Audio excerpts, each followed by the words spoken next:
आपने कभी सुना है 14 लोक? ये कोई कहानी नहीं, बल्कि एक गहरा आध्यात्मिक रहस्य है। हमारे ब्रह्मांड में कुल 14 लोक माने गए हैं, 7 ऊपर और 7 नीचे।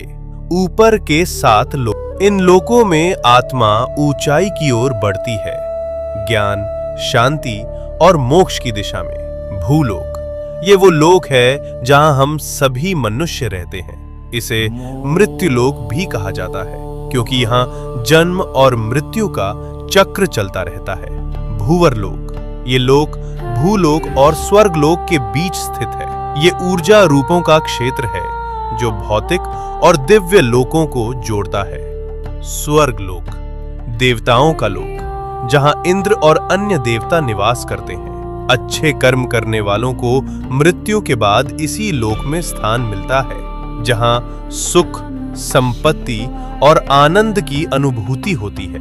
महरलोक, ये दिव्य ऋषियों, तपस्वियों और महान आत्माओं का निवास स्थान है, जहां वशिष्ठ और विश्वामित्र जैसे महान ऋषि तपस्या करते हैं। जनलोक, इस लोक में वे आत्माएं निवास करती हैं जिन्होंने ज्ञान और ध्यान में परम सिद्धि प्राप्त की होती है।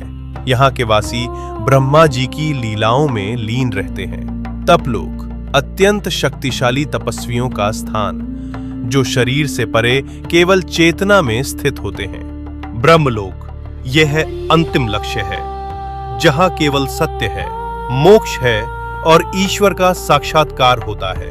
इन ऊर्ध्व लोकों में आत्मा का जाना मतलब है धीरे धीरे शुद्ध और जागरूक होना। अब बात करते हैं नीचे के 7 लोकों की। यहाँ भोग, मोह और भ्रम ज्यादा होता है। अतल लोक, राक्षसों और मायावी शक्तियों का घर। वितल लोक, जहाँ कामनाएं और भोग हावी रहते हैं। सुतल लोक, राजा बलि का लोक। वे दानवीर थे, लेकिन उनमें अहंकार भी था। रसातल लोक, जहाँ भ्रम, लालच और अज्ञान का घना अंधेरा है।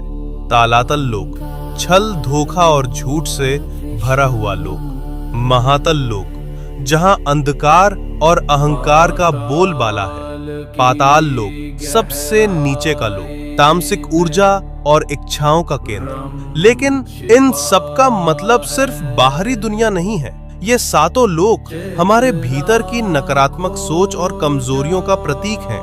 तो जब हम सच्चाई, भक्ति और सेवा में लगते हैं, हम ऊपर के लोकों से जुड़ते हैं, और जब हम लालच, मोह और गुस्से में फंसते हैं, हम नीचे गिरते हैं। सोच बदलो, लोक बदल जाएगा।